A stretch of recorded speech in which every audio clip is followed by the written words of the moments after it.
दिवसांमागून दिवस जाऊ लागले. जपमाळेतला एक एक रुद्राक्ष मागे टाकला जावा तसे. या काळात माझ्या शरीराने अनेकदा कुरकुर केली. पण शांती यज्ञाच्या कामामुळे असो, तू इथे आला आहेस हे राक्षसांना कळलंय. त्यामुळे यज्ञात विघ्न आणण्याचं राक्षसांना धैर्य होत नाही.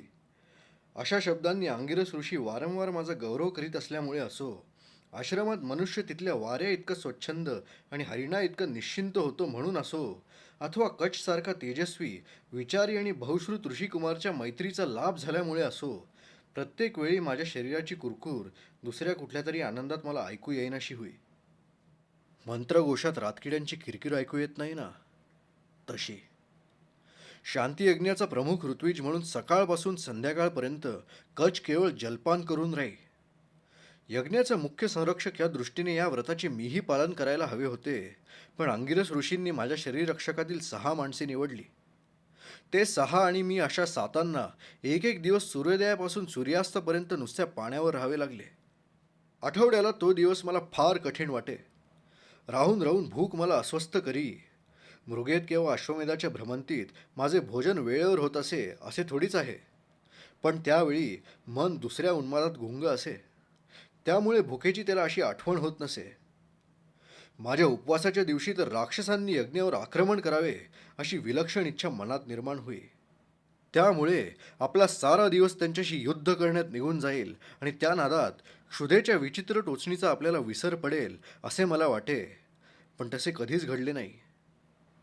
असा उपवासाच्या दिवशी कचाचे मोठे कौतुक वाटे मला. 7 दिवसातून एक दिवस जे व्रत पाळणे मला अवघड वाटे, त्याचे तो नित्य सुखाने पालन करीत होता. ही शक्ती त्याने कुठे संपादन केली? विचार करूनही मला या प्रश्नाचे उत्तर सापडले नाही. मग मी स्वतःचे असे समाधान करी, माझं जीवन वीराचं आहे.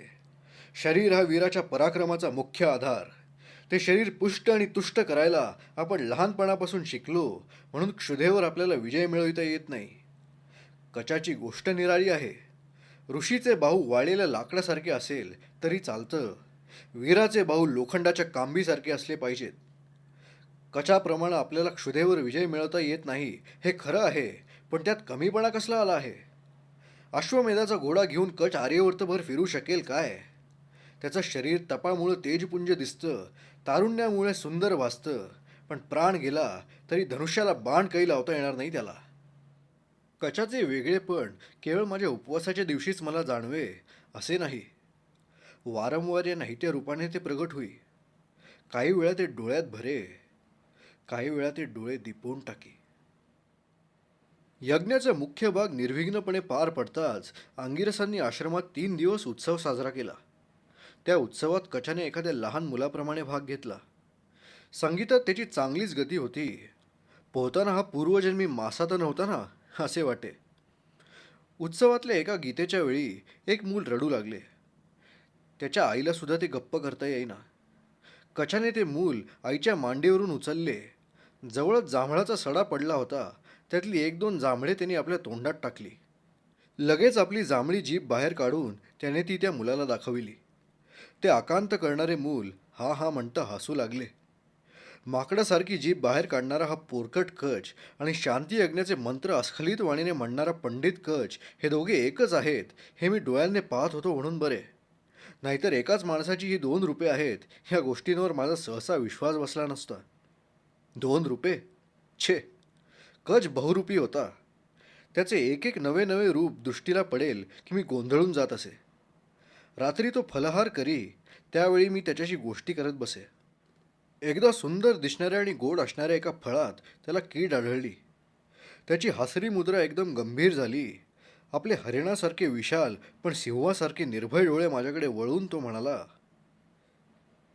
युवराज, जीवन असं आहे. ते सुंदर आहे, मधुर आहे, पण त्याला केव्हा कुठून कीड लागेल याचा नेम नसतो. एवढे बोलून तो थांबला नाही. काही क्षण तो चिंतामग्न झाला. मग त्याने कुठल्या तरी श्लोकाचा एक चरण उच्चारला. या जगात गोड फळांनाच कीड लागण्याचा अधिक संभव असतो, असा त्या चरणाचा भावार्थ होता. ती ओळ म्हणून तो थांबला आणि मोठ्याने हसत म्हणाला, युवराज, श्लोकांचा एक चरण कसा बसा जमला. पण दुसरा काही सुचत नाही मला. ज्या मनुष्यात काही विशेष गुण असतात, वृत्तीची विलक्षण उत्कटता असते, त्यांनी या गोड फळापासून बोध घेतला पाहिजे. स्वतःला जपायला शिकलं पाहिजे, असं मला सांगायचं आहे. पण ते काही छंदाचं रूप घेऊन माझ्या मनातून उचंबळून बाहेर येत नाही. कच कवी आहे, हे त्या रात्री मला कळले. अधूनमधून काहीतरी मला बोचले की असले श्लोकार्ध तो उच्चारी. ते अर्धे मुर्दे श्लोक त्यावेळी मी टिपून घ्यायला हवे होते. पण कुठल्याही गोष्टीचे मोल ती हरवल्यानंतरच आपल्याला कळते. कितीतरी दिवस कचाचा आणि माझा सहवास झाला, पण त्यावेळच्या त्याच्या एखाद्या श्लोकाचा एक चरणसुद्धा आज मला पाठ येत नाही. फक्त एका चरणाचे 3 शब्द आठवतात. जगदद्रुम्यस्य हे पळणं, हे ते शब्द होत. तो श्लोक सुचला त्यावेळचे दृश्य माझ्या डोळ्यांपुढे उभे आहे. चांदणी रात्र होती. तो आणि मी अंगणात शतपावली करीत होतो. वारा पडला होता. झाडाचे पानसुद्धा हलत नव्हते. एकाकी कुठून तरी वाऱ्याची झुळूक आली. त्या झुळकेसरशी अंगणाच्या कडेला असलेल्या केसर वृक्षाचे एक पान पायदळी तुडविले जाऊ नये म्हणून त्याने धडपड केली. पण ते त्याच्या हातात सापडले नाही. मग ते त्याने जमिनीवरून उचलले. त्याच्याकडे कितीतरी वेळ तो मंत्रमुग्ध होऊन पाहत राहिला. जगदद्रुम्यस्य हे पळणं या शब्दांनी प्रारंभ होणारा तो श्लोक त्याला एकदम स्फुरला. त्या श्लोकाचे पुढचे शब्द मला आठवत नाहीत, पण त्याचा भावार्थ मात्र अद्यापि माझ्या मनात मूळ धरून राहिला आहे. हे चिमुकल्या पळणा, या अकाल मृत्यूचा शोक करण्याचं मला काय कारण आहे? तू यथाशक्ती या वृक्षाचं सौंदर्य वाढविलंस. आपल्या परीनं माझ्यासारख्या अनेकांना चिमुकली सावलीही दिलीस. तुझं जीवन सफल आहे. स्वर्गात तुझं स्थान आढळ आहे. एकदा एका चिमण्या लाघवी ऋषिकन्येने आम्हा दोघांना हात धरून आपल्या अंगणात ओढीत नेले. तिने लावलेल्या वेलीला पहिले फूल आले होते. ते आम्हाला दाखवायचे होते तिला. तिचे कौतुक करून आम्ही पुढे जाणार होतो, पण ती मुलगी मोठ्या विचारात पडलेली दिसली. ज्यांचा सत्कार करवायचा ते अतिथी 2 आणि फूल पडले 1. ते कोणाला द्यावे हे तिला कळेना. ती त्या फुलाकडे विचारमग्न दृष्टीने पाहत राहिली. तिची अडचण लक्षात येताच कच हसून म्हणाला, बाळ, हे फूल तू युवराजांना दे. मी त्या मुलीला म्हणालो, यांनाच दे तू. मोठे थोर ऋषी आहेत हे. ती मुलगी अर्धवट उमललेली ती कळी खुडणार इतक्याने कचाने हळूच तिचा हात हातात घेतला आणि तो म्हणाला, बाळ, तुझी ही सुंदर भेट मला पोचली, पण ती तिथेच वेलीवर राहू दे. तिथेच उमलू दे. मी प्रत्येक दिवशी सकाळी इथे येईन, तुझ्या या फुलाशी बोलेन. मग तर झालं. त्याच्या या शब्दांनी त्या मुलीचे समाधान झाले, पण मी मात्र अस्वस्थ होऊन गेलो. त्या दिवशी रात्री बोलता बोलता कचाजवळ हा विषय मी काढला.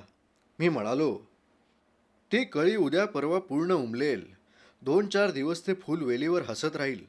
मग ते कोमेजेल, आपोआप गळून खाली पडेल. हे सारं पाण्यात कसलं आलंय सुख. फुलं काय केवळ दुरून पाहायची असतात. ती तोडण्यात, हुंगण्यात, त्याचे हार करण्यात, ते केसात गुंफण्यात आणि शय्येवर पसरण्यात खरा आनंद आहे. कच स्मित करीत उद्गारला, आनंद आहे खरा, पण तो क्षणभंगूर, केवळ उपभोगाचा. उपभोगात पाप आहे? नाही, धर्माचं उल्लंघन न करणाऱ्या उपभोगात पाप नाही. पण या जगात उपभोगापेक्षा श्रेष्ठ असा दुसरा आनंद आहे. कोणता? त्यागाचा. मला यतीची आठवण झाली. लहानपणीच तो संसार सोडून गेला होता. त्या रात्रीची ती रानहत्तीची शिकार, ती यतीची विचित्र गुहा, त्या गुहेतले ते काटेरी वेलीचे अंथरूण, सारे सारे मला आठवले. मी कचाला प्रश्न केला, या जगात संन्यास हाच एक सुखाचा मार्ग आहे का? तो हसला. थोडा वेळ स्वस्थ बसला. मी पुन्हा प्रश्न केला, उद्या राजा व्हायचं सोडून मी संन्यासी झालो तर ते योग्य होईल? कच गंभीर झाला. तो आवेशाने उद्गारला, मुळीच नाही युवराज. राजा होऊन प्रजेचं न्यायानं पालन करणं व प्रजेच्या सुखाकरिता झटणं हा तुमचा धर्म आहे. राजधर्म हा संन्यास धर्मा इतकाच श्रेष्ठ आहे. मी म्हणालो, सिंहासनावर बसून संन्याशासारखं वागणं शक्य आहे? कचाच्या कपाळावर एक सूक्ष्म रेषा दिसू लागली. मग तो सावकाश म्हणाला, युवराज, संसार करणं हीच मनुष्याची सहज प्रवृत्ती आहे. साहजिकच त्याच्या जीवनात सर्व प्रकारच्या उपभोगांना स्थान आहे. माणसानं उपभोग घेऊ नये अशी जर ईश्वराची इच्छा असती तर त्यानं शरीर दिलंच नसतं. पण केवळ उपभोग म्हणजे जीवन नव्हे. देवानं माणसाला शरीराप्रमाणे आत्माही दिला आहे. शरीराच्या प्रत्येक वासनेला या आत्म्याचं बंधन हवं. म्हणूनच माणसाचा आत्मा सदैव जागृत असायला हवा. मद्याच्या धुंदीत असणाऱ्या सारथ्याच्या हातून लगाम निसटून जातात. घोडे सैरावैर उधळतात. रथ खोल दरीत पडून त्याचा चक्का चूर होतो आणि आतला शूर धनुर्धर व्यर्थ प्राणाला मुकतो. बोलता बोलता तो थांबला. मान वर करून नक्षत्रखचित आकाशाकडे त्याने पाहिले. मग तो म्हणाला, युवराज, क्षमा करा मला. असं काही बोलू लागलो की माझं मला भान राहत नाही. जीवन मार्गाला एक प्रवासी आहे मी. या मार्गावरल्या डोंगर दऱ्या, रानवनं, नद्या नगर यातून मी अजून गेलो नाही. मी बोललो ते पुस्तकी ज्ञान झालं. अनुभवाचा भाग फार कमी आहे त्यात. पण बृहस्पतींसारख्या पित्याच्या आणि अंगिरसांसारख्या गुरूंच्या सहवासात मी जे शिकलो, जे काही चिंतन केलं, त्याचं सार आहे हे. ते सुंदर फूल पाहून मला आनंद झाला. त्या मुलीला दिलेलं वचन मी पाळणार आहे. ते फूल पाहताना माझ्या डोळ्यांना जे सुख होईल ते प्रत्येक दिवशी मी घेणार आहे. ते फार चांगलं उमललं म्हणजे वेलीजवळ जाऊन त्याचा वासही घेणार आहे मी. पण ते मी तोडणार मात्र नाही. आज वासासाठी एक फूल खुडलं तर उद्या तेवढ्याच सुखासाठी फुलामागून फुलं खुडावीशी वाटतील मला. मग दुसऱ्यांच्या फुलांचा अपहार करण्याची इच्छा माझ्या मनात प्रबळ होईल. अपहारासारखा अधर्म नाही. त्याचे बोलणे ऐकत राहावेसे वाटत होते मला. पण ते त्याच्या आवाजाच्या गोडव्यामुळे. तो सांगत होता ती सारी मला पोपटपंची वाटत होती. कुठल्या तरी जुन्या पुराण्या पोथ्यातले पांडित्य असावे ते. त्याला अडविण्याकरिता मी मध्येच म्हणालो, एक शंका विचारू का? अवश्य. मात्र एक गोष्ट विसरू नका. तुमच्यासारखाच मीही एक अनुभवशून्य तरुण आहे. जीवनाचं रहस्य नेहमीच गुहेत लपलेलं असतं. त्या गुहेच्या दारातून नुकते कुठे आपण आत गेलो आहोत. आतल्या अंधारात अजून आपल्याला काही नीट दिसत नाही. आपल्यापैकी प्रत्येकाला हे रहस्य स्वतःच शोधून काढलं पाहिजे. ते जाऊ दे. माझी शंका एवढीच आहे. ते फूल 4 दिवसांनी आपोआप कोमेजून जाईल. मग आजच मी ते तोडलं, हुंगलं, किंबहुना त्याचा चोळामोळा केला म्हणून काय बिघडणार आहे? कोणाची काय हानी होणार आहे? एक क्षण तरी सुवासाच्या उन्मादात मी घालू शकेन की नाही? माझ्या या प्रश्नाचे सरळ सरळ उत्तर त्याला देता आले नाही. पण आपला पराभव मान्य करणे त्याच्या जीवावर आले. तो म्हणाला, दैत्यगुरु शुक्राचार्य यांनी मोठी उग्र तपश्चर्या करून संजीवनी विद्या संपादन केली आहे असं नुकतंच ऐकलं मी. त्या विद्येनं मेलेली माणसं जिवंत करता येतात. ती विद्या मला साध्य करता आली तर कोमेजणाऱ्या फुलांना पुन्हा प्रफुल्लित करण्यात मी तिचा विनियोग करीन. एखाद्या लहान मुलासारखे हे कचाचे बोलणे होते. केवळ याच वेळी नव्हे तर इतर वेळीही तो असे काहीतरी बोले. ते मला मुळीच पटत नसे. देवदैत्यांचे लहान लहान संघर्ष आज अनेक वर्षे सुरू होते. शुक्राचार्यांनी संजीवनी विद्या संपादन केल्यामुळे आता त्या संघर्षाचे रूपांतर घनघोर संग्रामात होणार हे उघड दिसत होते. अशा प्रकारचे अरिष्ट अंगावर कोसळू नये म्हणून अंगिरसांनी हा शांतियज्ञ आरंभला होता. तिकडे इंद्रादी देव युद्धाची सिद्धता करीत असताना देवगुरूंचा हा मुलगा इकडे शांतियज्ञात भाग घ्यायला आला होता. तो वारंवार उद्गार काढील. देव विलासांचे अंध उपासक आहेत. दैत्य शक्तीची आंधळी उपासना करीत आहेत. या दोघांनाही जग सुखी करता येणार नाही. त्यांच्या युद्धातून काही निष्पन्न होणार नाही. मोठे विचित्र होते त्याचे मन. त्याच्या इतका जवळ मी आलो, पण त्याच्या मनाचा अंत मला कधीच लागला नाही. कधी तो यतीपेक्षा शतपटीने शहाणा वाटे, कधी एखाद्या वेडाहूनही वेडा वाटे. त्याच्या कितीतरी कल्पना स्वप्नांसारख्या. मात्र एक गोष्ट खरी, आता लवकरच आपण एकमेकांपासून दूर जाणार म्हणून माझे मन हुरहुर लागले. मात्र तो वियोगाचा प्रसंग अगदी अनपेक्षित रीतीने आला. उत्सवाच्या तिसऱ्या रात्री हस्तिनापुराहून अमात्यांचा निरोप घेऊन दूत आला. बाबांची प्रकृती एकाएकी बिघडली होती. ते मृत्यूशय्यावर पडले होते. मी तत्काळ परतणे आवश्यक होते. काय करावे ते मला कळेना. मी अंगिरस महर्षींकडे गेलो. माझ्या पाठीवरून वात्सल्यपूर्वक हात फिरवीत ते म्हणाले, युवराज, तत्काळ परत जा. इथली काही काळजी करू नकोस. यज्ञाचा मुख्य भाग तू पार पाडला आहेस. धर्मसेवेप्रमाणे पितृसेवा हेही तुझं कर्तव्य आहे. अंगिरसांना मी भक्तिभावाने अभिवादन केले. वात्सल्याने परिपूर्ण अशा दृष्टीने माझ्याकडे पाहत ते म्हणाले, युवराज, सुखी हो असा आशीर्वाद मी तुला देत नाही. मानवी मनाची आणि जीवनाची गुंफण मोठी विलक्षण आहे. त्यामुळे सुख अनेकदा मृगाजळाचा शोध ठरतो. सुख ही दुःखाची छाया आहे की दुःख ही सुखाची सावली आहे, हे कोडं इतकी तपश्चर्या करूनही मला उलगडलेलं नाही. तू ते सोडविण्याच्या नादाला लागू नकोस. तुला राज्य करायचं आहे. धर्म, अर्थ आणि काम हे तुझे मुख्य पुरुषार्थ आहेत. पण अर्थ आणि काम हे मोठे तीक्ष्ण बाण आहेत. रूपवती स्त्री जशी विनयानं शोभून दिसते, तसा अर्थ आणि काम हे धर्माच्या संगतीत सुंदर वाटतात. जगानं माझ्याशी जसं वागावं असं मला वाटतं, तसं मी जगाशी वागायला हवं. या श्रद्धेला मी धर्मबुद्धी म्हणतो. या धर्मबुद्धीचा प्रकाश जीवनात तुला सतत लाभो. एखाद्या मुलाला आई उपदेश करते ना, तसं अंगिरस माझ्याशी बोलत होते. त्यांचे शब्द माझ्या मनात घुमत होते, पण अर्थ मनापर्यंत पोहोचत नव्हता.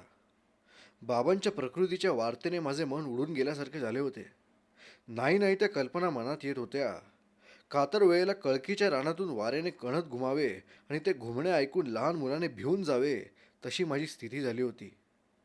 त्या वाऱ्याच्या विचित्र आवाजामध्ये नागाचे फुसफुसणे ऐकू यावे ना. यतीने सांगितलेल्या त्या शापाची आठवण होताच माझी अगदी तशी अवस्था झाली. बाबांना कसला शाप आहे? त्या शापामुळे ते असे मृत्यूशयावर पडले असतील काय? त्या शापावर उशाप कोणता? मला राहावेना. मी भीत भीत अंगिरसांना विचारले, मला काही विचारायचं आहे आपल्याला. बाबांना पूर्वी कधी कोणी शाप दिला आहे का? त्यांची मुद्रा खिन्न झाली. क्षणभर स्तब्ध राहून मग जड स्वराने ते म्हणाले, होय. ते पुन्हा थांबले. आता त्यांची मुद्रा मघासारखी प्रसन्न दिसू लागली. ते म्हणाले, युवराज, त्या शापाला इतकं कशाला भ्यायला हवं? खरं सांगू तुला, या जगात जन्माला येणारा प्रत्येक शापित असतो. प्रत्येक मनुष्य? माझ्या स्वरातील कमतरता माझी मलाच भीतीप्रद वाटली. ते हसून उद्गारले, मी, कच, तुझा पिता, आपण सारे आपापल्या परी शापित आहोत. कोणाला पूर्वजन्मीचं कर्म भोवतं, कोणाला आईबापांच्या दोषांची फळं चाखावी लागतात, कोणी स्वभाव दोषांमुळे दुःखी होतो, कोणाला परिस्थितीच्या शृंखलात बद्ध होऊन जीविताचा प्रवास करावा लागतो. म्हणजे जीवन हा एक शापच आहे म्हणायचा? छे छे, जीवन हा एक दिव्य वर आहे. तो परमेश्वराचा कृपाप्रसाद आहे. तो अनेक शापांनी युक्त असलेला वर आहे, एवढंच.